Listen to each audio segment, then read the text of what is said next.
What's up? Today I'm gonna talk about using Android phone as a developing tool. So instead of a computer, so you no longer need a PC or a laptop. You just can do all the programming in the Android device.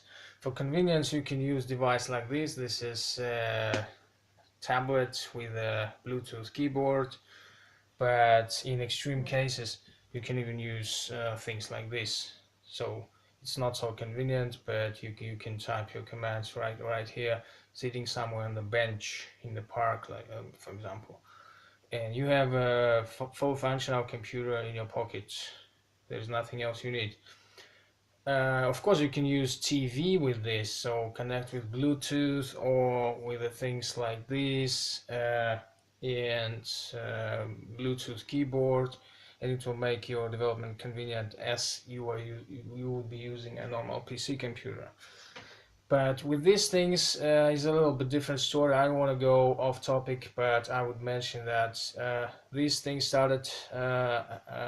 Samsung Galaxy S2 started supporting of this thing, but in Samsung Galaxy S3, they rearranged the USB connector, so you can no longer use the old connector. You use the new one.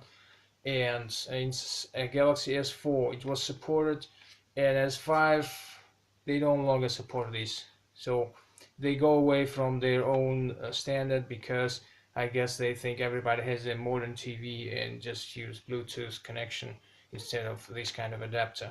This kind of adapter also, well, the first one, like this one, this could be also used for recharging your device. So you just connect your device and it's charging and transmitting the signal, HDMI signal to the TV. But as I said, unfortunately, they no longer support these. But there is a new device from Huawei, which I'm a big fan of Huawei phones. This one supports that old adapter. It was a surprise for me. I just started to plug into all the devices and to try which one supports the adapter I got. So I'm a big fan of this, not only for this reason. I dislike Samsung personally. I like Huawei. I have my own reason. I don't want to mention iPhone. This is completely useless thing, not only for developer but for any kind of advanced user. You can't even just copy your files in there without any issues. So let's get back to on topic. So when I develop the code, I was in vacation in the place which, because of the sanctions, I couldn't use Golang, and I needed to develop in Golang at that time, in my vacation time, and I started to research, and we could use a Linux machine on since Android 2.4. You could install things like gnuroot, and you could run a Linux machine, so it will be like two machines in one phone, and you connect to that through secure shell or through other way, but the point is you are still using like a network connection to the Linux machine. And this is not a perfect approach, but since Android 5 you can install Termux, and amazingly it supports more and more packages, so they are now preparing the possibility to use Android SDK on that, so you can even develop for Android in the Android. I'm very excited about that, but at the moment they support PHP, Golang, and a whole bunch of other things. So you just type pkg space install and the name of the package, and instead of install you type list-o, and you get all the list of supported packages at the moment, and the list is coming close to Ubuntu list, and the packages are new. If you type package install apt-get install in Ubuntu or Debian, you get some old packages. For example, Golang, it would be like, I don't know, version, so old version. But here, if you type package space install space Golang, you get the most recent version. So I love this feature, and I discovered using the Termux is even more convenient than using normal commands in Ubuntu, and this was amazing for me.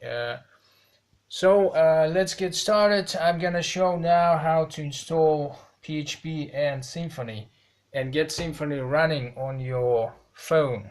So I'm not using this tablet.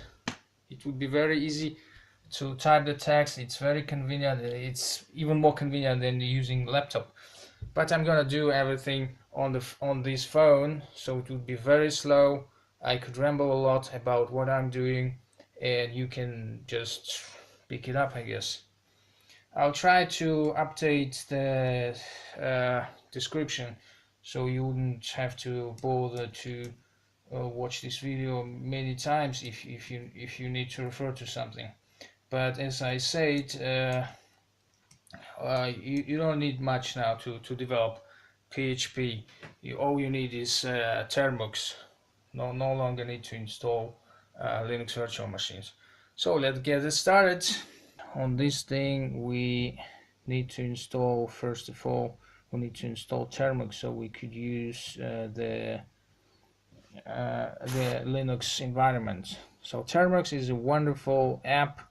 You don't need any root or any kind of privilege in on the device. You just install Termux and you're good to go. You can use normal Linux commands here. So I installed Termux. After you install the Termux, you can, as I said, list all the available packages with the command package space list all. But I'm not gonna do this. I know which package I need. I need package PHP, and once you install PHP, so here we go. I type package update first to get updated. Then I install PHP. I install PHP recent version, which is 7.1 or something. I don't really read this kind of output, but it's a recent package, that's for sure, because this thing supports PHP not for long. So you type then once you install PHP, you need to install Composer to install Symfony. PHP is already can be used, but to use Symfony you need to install Composer.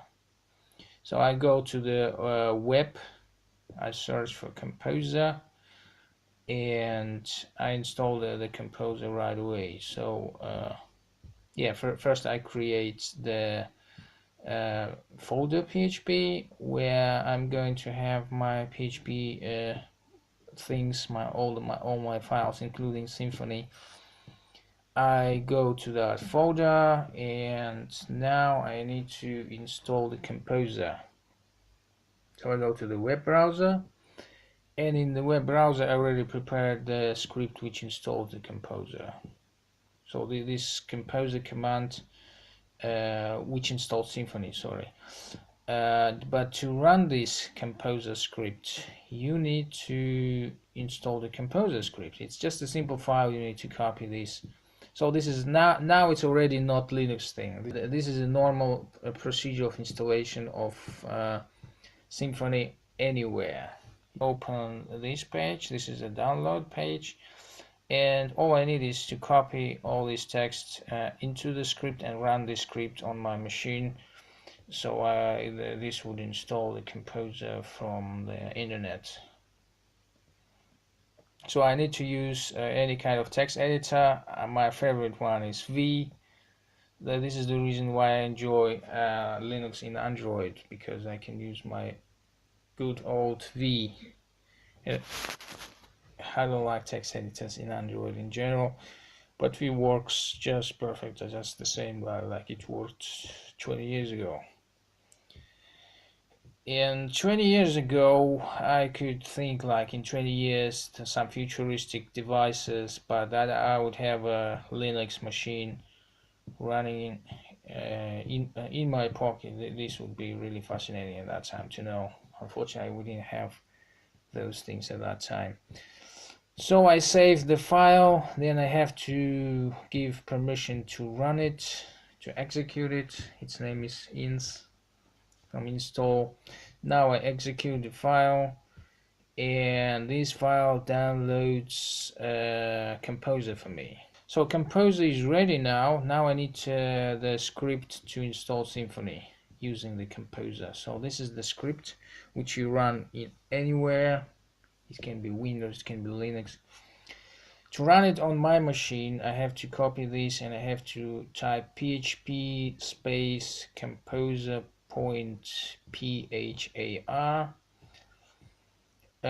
and it's gonna install Symfony on this machine. By the way, you can to use on your phone the arrows and tab and all those kind of keys which Android keyboard doesn't have. You use the volume buttons. So volume up is using arrow. So I use volume up A to go to the left, volume A D to go to the right, W to go to up, and S to go down. Volume down is control. So if you need to stop something, type in Control C. You press volume down C. This is a normal Termux use, so you can find this information how to use Termux efficiently on your device anywhere. If you have Bluetooth keyboard, of course you don't have to use volume keys, but it's good to know that there is option like that. So now I run that script installing Symfony. It might take some time to install depending on the network because it downloads Symfony, and as you know, Symfony at the moment, Symfony 4 is really powerful and heavy actually, but it's enterprise level software, and it's worth having it. It's worth knowing it if you are enterprise software developer.